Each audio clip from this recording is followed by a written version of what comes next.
Tala flaval fa abobonga mo tala fau mai le si ufonga le lau mua mo le nei jaya o le asolua o ke topa lua a whelua lima. E silia mo le sefulu tasi a whe lima se lau tangata whai ngā luenga o tō mai wha apitoa ese o le soifua maloloina po Allied Health Workers o le a whaiala la tau tite mo i tūlai lua sefulu whai la so tofi lua sefulu tolo o ke topa. E langolango ai la tau talo sangaina ia whaalilei al tūlanga saunga le mo o au whai ngā luenga. E silia ma le ono sefulu i tū ainga ngā luenga ese. I le soifua maloloina e au fia i tutono le whaala patuputonga o lo ofsosoni na ia whaawau pea le au nanga o le tau singa o le soifua maloloina o le atunu e au fia i social workers o tangata whaapito i tōng fitinga o pona aivi o saiene tisi ma le anoa ayo i lātou. Wa lātou whaalia e mo mia le soifua maloloina New Zealand. O na whaafonga i leo tangata whai ngā luenga ma toi fo i atu whaatala noa se o fo e mawhai o na saunga le muai au whai ngā luenga. Whaamutai le tuai o na maua ni tangata whai ngā luenga mani tutongi e sili atu e mawhai o nā tangia mai ei le tāua o i lātou i le soifua maloloina e 2% le si tanga na ofo atu. O na toi whaia leo le isi si tanga e tasi te si mali 5% i tutonu o le tolu se fulu maasina o matoa maua lalo ifo na ilo le si tanga o le tau o le soifuanga. O le asa tonu fo ilea o le a whaia i le tite a whaia o ngā. Ua whaitoina le ministawa o ngai se tasi na avea mapulea o ngā masa avea fo i mapule silo le NZQA o na whaapeo suinga ua fuafuaina o le amatua apea i o le tsunami le tele o ngā luenga. I se tusi whaalawa i tele a Bali Hak na ia whaali ai ua whaua le minister Erica Stanford ni whaafitau li tele ia o onga. E uie le ato o toa le NCEA beitai e le tatau na ave esea. Wa ia le fuafuanga le malo e toi lau lili wa ile polo kalame o le whaatulanganga o whailonga i kolisi. O le asu ia ai le NCEA level mua ini suenga whaavai po suenga a mata al whaitau tusi ma le numera ai suia levels lua ma le tolu i se tusi pasi o onga le Certificate of Education whaapea ma se Advanced Certificate e te tau ona i lungo le vai se lau le makanga o Yesu enga po o tau mawhainga ai o grades e mai le a e o i le e. Na sauno Stanford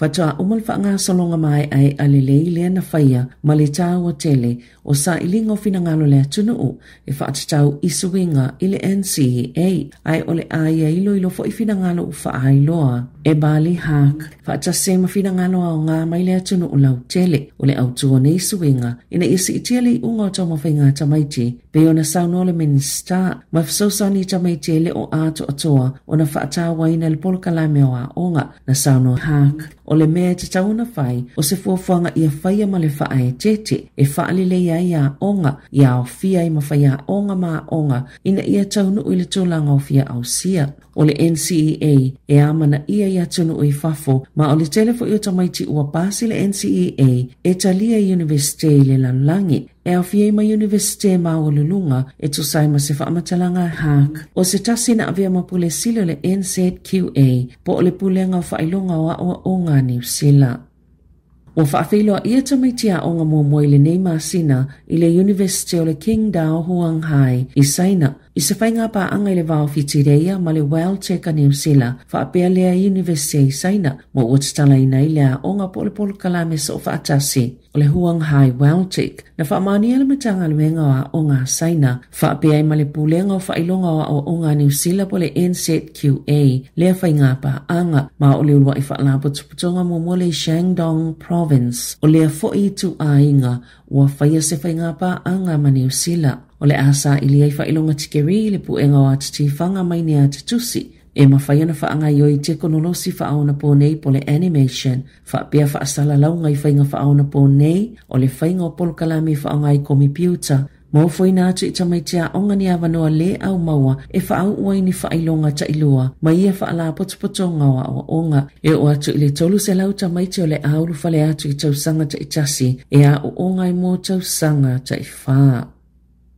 E yaini universite o whaataatia ese le whaonga le polokalame e su e ai po whaonga e tamaitia onga le AI po le poto whaafolinga o masini i a lātou mea onga. Talo i neina whai ele whai unga le universite o Massey mai le o whaonga aina fo i au kilani whaapea ai ma le Universite Wellington. Na whaia se whai unga mea si e tau fiele whao ngā ngau ia polokalame otometi e māta i tuaini tamaiti o kopi su e ngai whao ngai whisa o tainga ili interneti ona o se whaafi tau li tele ili te konolosi ili a polokalame ili tau sanga taluai o le whaamatala ngā mea si ili le teo New Zealand ili e whaatua tuaina le polokalame mo ua tatala fo i tamaiti e whao ngā tatau le AI po o le poto whaafolinga o masini ili tele o alato ngā luenga. Na whaalia Dr. Angela Figure e ieinis tamaiti e avele polokalame o se ta iala peitai e ieinisi e whaitiaina tamaiti ile kopi pe awhai e ta umai i alato ngā luenga po o mea onga ua sili pe mauwalu ngā atu male pasene whaatulanga ina o tustusinga ma whaamaumaunga mai le AI. E tele suenga o ta uaiele o le lei polokalame o lo mata i tuwinai po o whaongaina e tamaiti le AI. Tele fo i awala ma mea whai ngā luenga e ma whaiona whaonga e tamaiti e siya kiei po ilo ai le AI alato ngā luenga pe ona sauno le tamaita i polo fesa o ia ua 25 tausanga o whaia onga o tele tausanga o ia makaina tustusinga tamaiti maina te iloa le leile e se senga a watu se ngā luenga ma ia moli mawina o sili atu le tustusinga le tamaiti ti tausanga mua na ilo ia o na ilo ai lea e ele whaafi tau li o lo tupu na ia ta o foi o lo tau mawhai pia whaia onga i whaatulanga po ani au wala pito sili ona le lei e ilo ai ngā luenga tamaiti ile nei vai tau o le poto whaafolinga o masini po o le artificial intelligence.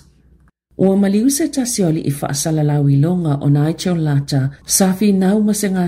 o le kānesa i se li pote le leitionu sile le ason nafina ta uai sa tu si le Facebook e lona ainga i whaapea o le asotolu se fulo se tema lea na maliu wai o le lua whelua wha na whaamauni e lea a fia o lata i le ngase o le kānesa i lona manava ma ele mawhai o na toe tonga fitia. O le amisia o ia lona to olua Natalie, malala whanau o Rina McCarran, whaape malana whanau whai e tolu, pe ona tā uai ele le teo New Zealand. Sa whaailoa ia lana fō mai ele o toi ato se tausanga o tutoio lona soifua, na whaailoa fo ia lata i lunga le Facebook lona ngase, o se tiu mai lona manava, ma ele wā o le ono. Ma le se fululua masina o tutoio lai, ele mawhai ona whai se tautonga, ma ele mawhai foi ona tonga fitia. Sa ia whaamatala ina le tutu i fafo, ma toi mawhau i le tala le fō mai, na le ilo le meo le a whai. O la ta o se tus tala, mana te whaiane ata whaamatala, ma sa ilonga i le loloto ana suenga, i whainga whaasonitula fono, o mātua matupulanga ia awhi whaafi tauli,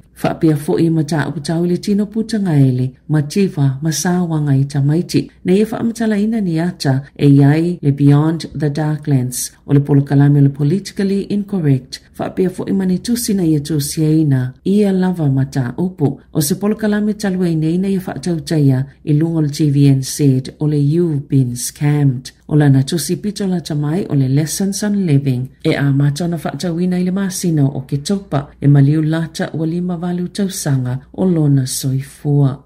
Sa manu malo se tina e malu whātau sanga le matua ua maliula na tane, i lana talu sanga toi ilo, e whaatatau le toi whaafo i whaamalosi politi poti oia i Iran, mo utu ina atu i aia New Zealand, sona visa no fomau, na fongaina i luma le Immigration and Protection Tribunal, lana talu sanga, ma ia whina wai, e le saunga le muona toi fo i lana tamatama, la te nonofo i te Iran, ona o lana ngaluenga o loonga lue ai titono New Zealand, i le vaenga o le puipuinga o le atunu, o lana tama o sitiseni New Zealand, mo utulanga le leilo na soifonga le nei atunu, pe ona whaalia le tina, e le ngatalo o ngalui sa company, e iailo lantou sau le puipuinga o New Zealand, a e lua fo i ona sitiseni, ma utulanga ia, e matuale saunga le mua i lava, pe amalanga i Iran, ma e ono tau fia pe a tau nuu. Na siasi maleti na matua ilana tama i New Zealand, ai pepesi lo le COVID ma no foi lava se ia o, ile fai unga lulua whelua tasi, au le itoi fo i Iran, peita ai. O sana asia singa pito la tama i New Zealand, na afia i se ma i oso whaafosei, au saunia malanga ile lele, na whaamauni ele fōma ile popole ma le ato le loto le tina ile toi fo i Iran, e matua whainga ta fo ilana tama o se software engineer, ona no foai i Iran. Ilunga le upenga ta whailangia New Zealand mo fautuanga i whainga amalanga, o lo fautua i naile atunu o lau tele e whaapea, matua maua lunga lava le tūlanga la matia o le soifua, mo se tasia malanga i Iran, mai le titau ona fua se whainga malanga I lea tunu ona o vevesi matulanga o ngaunga o iai ila lātou puipuinga mō le saunga le muotanga talau tele. I taalonga, wa maanu malo Australia le au kilikita New Zealand le White Ferns, ila la taalonga momole ipo la langi indoor, e wina mawhaio na taina le ka peteni le tamaita i Sophie Divine, ai se lau se fulu tasi mo New Zealand. E au fiaia na tae tolu e ta iono ai, ma tae se fululua e ta I whaa ai. O le ovalo na fast full whana pepe umai le White Ferns, ai na o le lua se lau tolu se fulfito lātou ai, I le tolu se lau lua se fuluono a au se ta lia. O le ta alonga lo na lua le White Ferns, e ta aloi ma Afrika I saute, I le asonga fua le vaya so fo. Ta la fo wia mai le si ufonga le lau mua, mo le nei vaenga o le tae au.